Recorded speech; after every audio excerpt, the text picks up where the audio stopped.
নমস্কার বন্ধুরা, easy recipe with মৌ চ্যানেলে তোমাদেরকে স্বাগতম। আজ আমি তোমাদের জন্য নিয়ে এসেছি জন্মদিনের মুখ্যম রান্না গোবিন্দভোগ চালের পায়েস।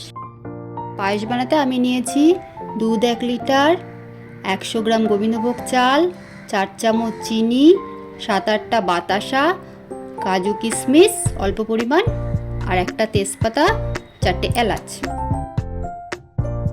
চলো শুরু করি।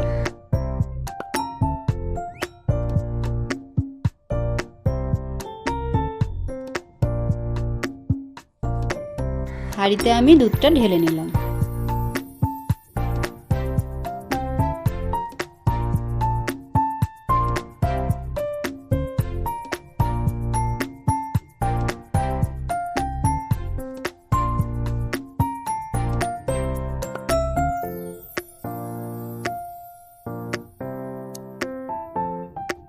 করে ফুটে গেছে, এবার আমি তেজপাতা আর এলাচটা দিয়ে দেবো।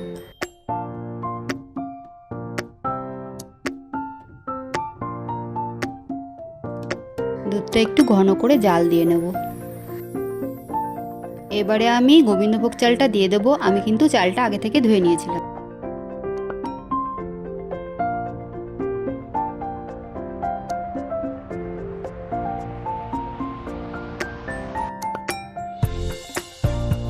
চালটা সিদ্ধ হওয়া পর্যন্ত নাড়িয়ে যেতে হবে। চালটা আমার সিদ্ধ হয়ে গেছে।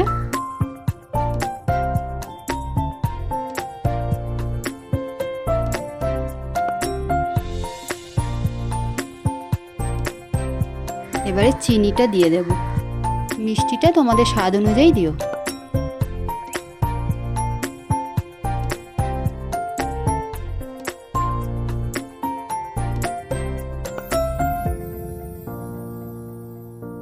আর বাতাসাটাও দিয়ে দেবো। বাতাসাটা আমি দিয়েছি একটু কালারটা ব্রাউন হবে বলে। এবার ভালো করে কিছুক্ষণ নাড়িয়ে নেব।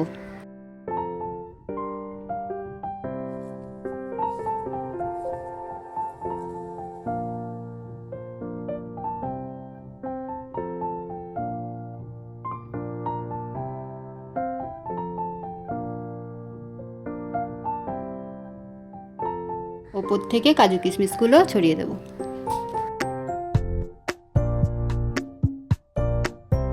আমার এই পায়েসের রেসিপিটা যদি তোমাদের ভালো লেগে থাকে তাহলে কমেন্টে অবশ্যই জানিও, আর সবাইকে শেয়ার করে দিও। এইরকম চটজলদি ইজি রেসিপি দেখার জন্য আমার চ্যানেলটিকে লাইক ও সাবস্ক্রাইব করে আমার সাথে জুড়ে থেকো।